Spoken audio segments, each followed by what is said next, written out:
తప్ప నేను ఎవరిని విమర్శించాలన్నది నా భావన కాదు. అందుకని శంకరులు అంటారు శిలక్షణం. శిలక్షణం అంటే ముడులు లేని జుత్తు, జుత్తు చిక్కులు పడి ఉండకూడదు. స్త్రీ జుత్తు పెంచి ఆ జుత్తంతా ఎప్పుడు చిక్కులు చిక్కులతో ఉందనుకోండి, అది సరి అయినటువంటి దర్శనం కాదు. అలా ఉండకూడదు. జుత్తు చిక్కు ముడులు లేనిదై ఉండాలి. చిక్కు ముడి వేస్తుంది జుత్తుని. ఎంత అందంగా మాట్లాడేశారో చూడండి. శిలక్షణం అంటే చిక్కుముడులు లేవు. అంటే కబరీబంధమునందు శ్రద్ధ కలిగినటువంటి కబరీబంధం.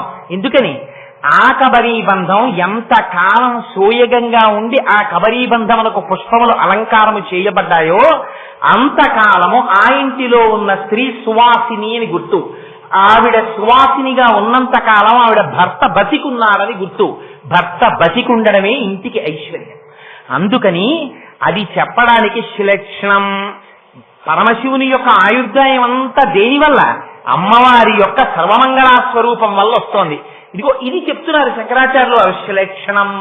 అందుకని చిక్కులు లేనటువంటి జుత్తు కలిగినటువంటి తల్లి.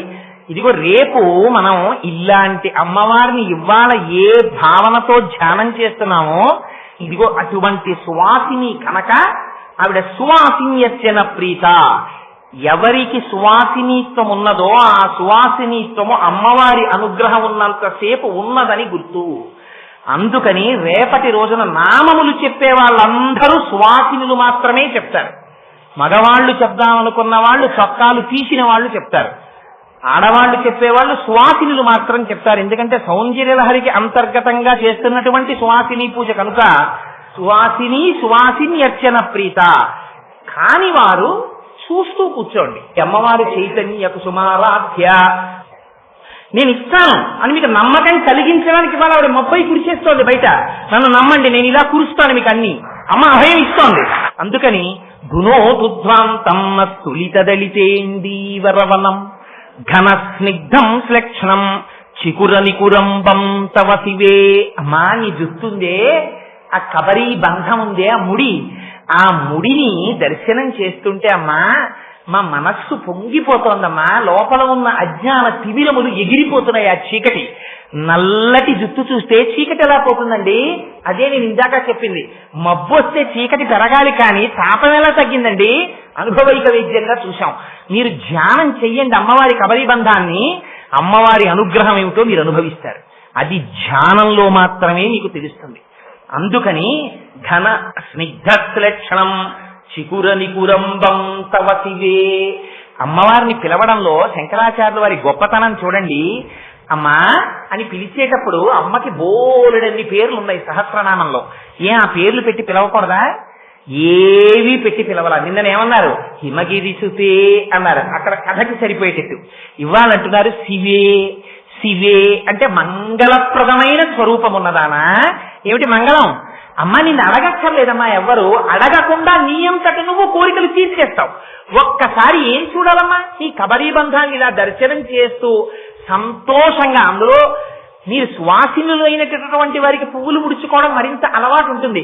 మానసికంగా ఒక్కసారి అమ్మవారికి ఆ ముడి వేసి అమ్మవారి ముడి కింద సాంబ్రాణి పట్టి సంపంగి పూలతోటి, మల్లె పూలతోటి, జాజి పూలతోటి కట్టిన దండలు అమ్మవారి యొక్క కబరీ బంధంలో అలంకారం చేసి అమ్మవారికి రత్నాల బెళ్ళొకట ఆ కొప్పు మధ్యలో పెట్టి దాని మీద కిరీటం పెట్టి మీరు యువతలకి మళ్ళీ వచ్చి అమ్మవారి పాదాల దగ్గర కూర్చుని మిగిలిన నామాలు చెప్పవలసి వచ్చింది అనుకోండి. మీరు చంపకాశోక పున్నాక సౌగంధిక లసత్కచ కురువిందమణి శ్రేణి కనకోటి ఇరమండిత అనగలరా? ఆగాలక్కడ. ఆగేం చెయ్యాలి? ఒక్కసారి అమ్మ కబరీ బంధం చూడాలప్ప. ఎంత జుత్తు అని ఆ జుత్తు చేతుల్లోకి తీసుకుని మురిసిపోయి కళ్ళకద్దుకుని అది ముడేసి ఇంత ముడైన తర్వాత అమ్మ నవ్వుతూ కూర్చుంటే అమ్మా ఎంత ముడెమ్మా అని పక్క బంగారు పళ్ళెంలోంచి పువ్వుల దండలు తీసి అమ్మవారి కబరీ బంధానికి అలంకారం చేసి పొంగిపోయి ఆ జుత్తుకి తడి లేకుండా కింద ఒక్కసారి సాంబ్రాణి పట్టి ఇక్కడ అసలు గమ్మత్తు వస్తోంది. చూసారా? ధ్యానంలో రకరకాలు రావడానికి కారణం శంకరులు వెంటనే ఒక మళ్ళీ మాట అన్నారు. ఏమిటా మాట? అసలు నిజంగా నీకు అనుమానం వస్తుంది రాలా విడితే అన్నారు.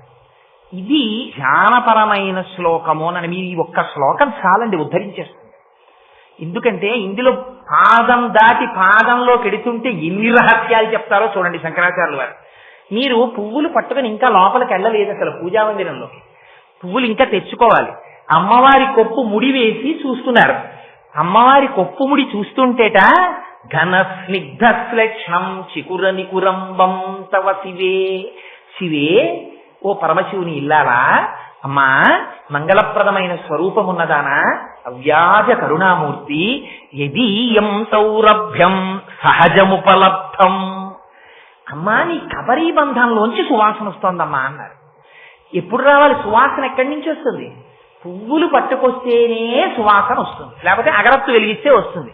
అసలు ముందు పుష్పాలతో మీరు పూజ చేయకుండా ధూపం వేస్తారా? పుష్పాలతో పూజ చేశాక ధూపం వేస్తారు. పుష్పాలు తీసుకొచ్చి ఇంకా మీరు అలంకారం చేశారా కొప్పులో? చెయ్యలేదు. మీరు మానసికంగా వెళ్ళినా అంతే దాని అర్థం. ఆ కొప్పులోంచి సువాసన వచ్చేస్తోంది. ఇదేమిటమ్మా? సహజముపలబ్ధం. పైగా అమ్మ చిత్రం ఏమిటో తెలుసా? ఇంతకు ముందు నువ్వు పువ్వులు పెట్టుకుని పెట్టుకుని పెట్టుకుని పెట్టుకుని రకరకాల పువ్వులన్నీ పెట్టుకోవడం వల్ల ఆ కొప్పుకి సువాసన వస్తుంది అనుకుందామంటే, అమ్మా ఇది పువ్వులు పెట్టుకోవడం వల్ల వస్తున్న సువాసన కాదు, ఆ జుట్టుకి సహజంగా సువాసన ఉంది. అది విచిత్రం. ఇది నచ్చీరుడు నమ్మలేదు.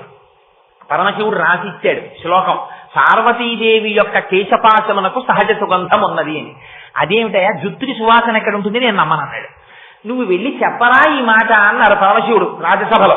నేను చెప్పను, నేను నమ్మని, ఎలా ఉంటుంది సువాసన అన్నాడు. నీకు అనారోగ్యం వస్తుందన్నాడు.